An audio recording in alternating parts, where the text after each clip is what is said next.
In this video we're going to carry on looking at drawing genetic diagrams, and we're up to looking at genetic sex determination.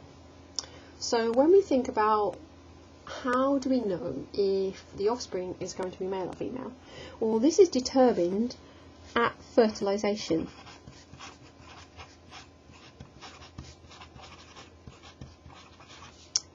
This is in mammals anyway. If you start looking further into things like reptiles and birds, it all becomes very complicated but very interesting. For now, for GCSE, we have to think about mammals, and we're particularly, I guess, thinking about humans. So it's a fertilisation, and because we're thinking about the sperm and the egg and what genetic material each of those is carrying.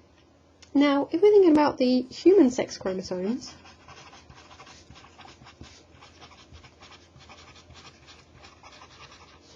we have X and Y. If you remember that the number of chromosomes that a human has is 46 chromosomes,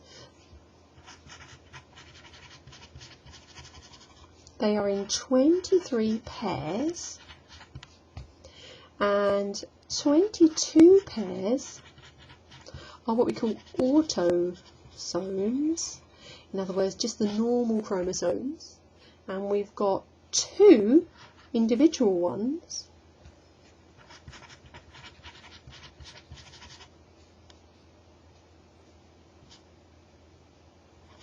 which are the sex chromosomes. And that's what we're interested in looking at the inheritance of, and we call them X and Y. And you may remember the reason why we call them X and Y, because if we look at a photograph of one as seen under the microscope, an X chromosome kind of looks like this. Ooh, like an X. And if you look at a Y chromosome, kind of looks weird, sort of like this. There's bits missing. That's not a very good picture. I'll colour that in. Okay, this bit's missing. It's really stumpy and little. So we call this an X because look, it sort of looks like an X. And I guess we call this one a Y, not because it looks like a Y, but because Y comes after X in the alphabet. And that's just our convention. We have an X and a Y.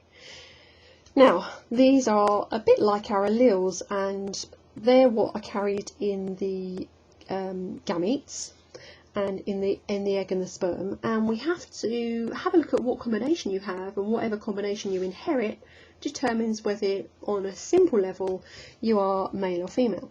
So if we have 2 X's that you inherit, 1 X from each of your parents, then this is the female genotype. Oops. Female. If you have an X and a Y, then this is the male condition. So we can then use that to work out what is the chance of having a boy or a girl with each new pregnancy. So you may get someone saying, oh, I've got 3 boys and this time I'm bound to have a girl. We can work out statistically if that's true or not. So let's have a little see. We're going to start off with a genetic graph. So we're going to have the parent phenotypes. And we're going to have a female and a male. So our mother and our father. Parental genotypes, and remember that female is XX, carrying those X chromosomes that look like this. The male is XY, carrying 1 chromosome that looks like that, and 1 little stumpy one. The gametes,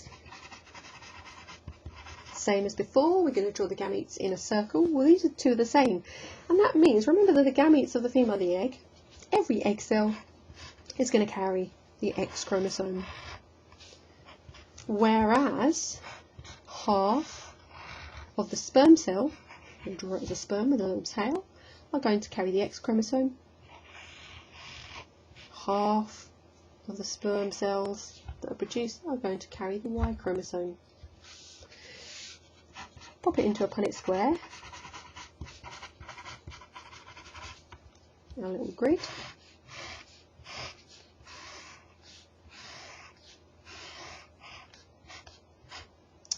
Again, I'm going to write gametes here because it's good practice,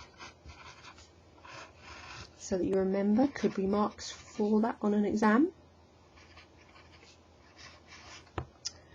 And I'm going to put these in here. I didn't need this row, but out of habit I like to draw it. And I'm going to put these gametes here. This one there, this one over here. If I look at my offspring, genotypes, 2 X's, an X and a Y.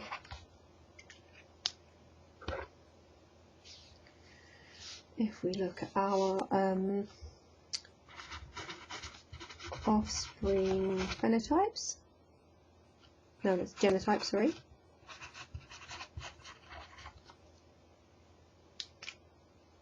We have an XX and we have an XY.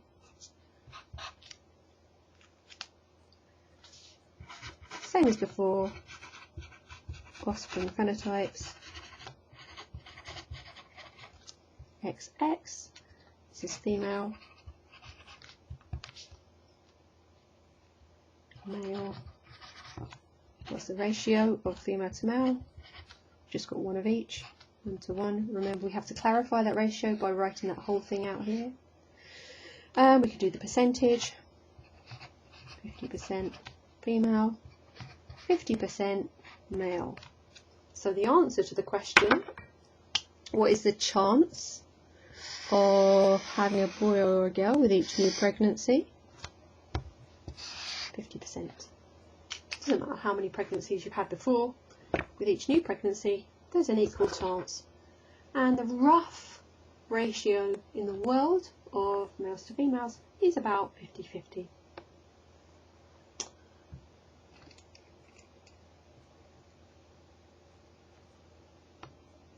Right, I'm going to leave that video there because the next video is about sex-linked disorders, and that is only for triple scientists.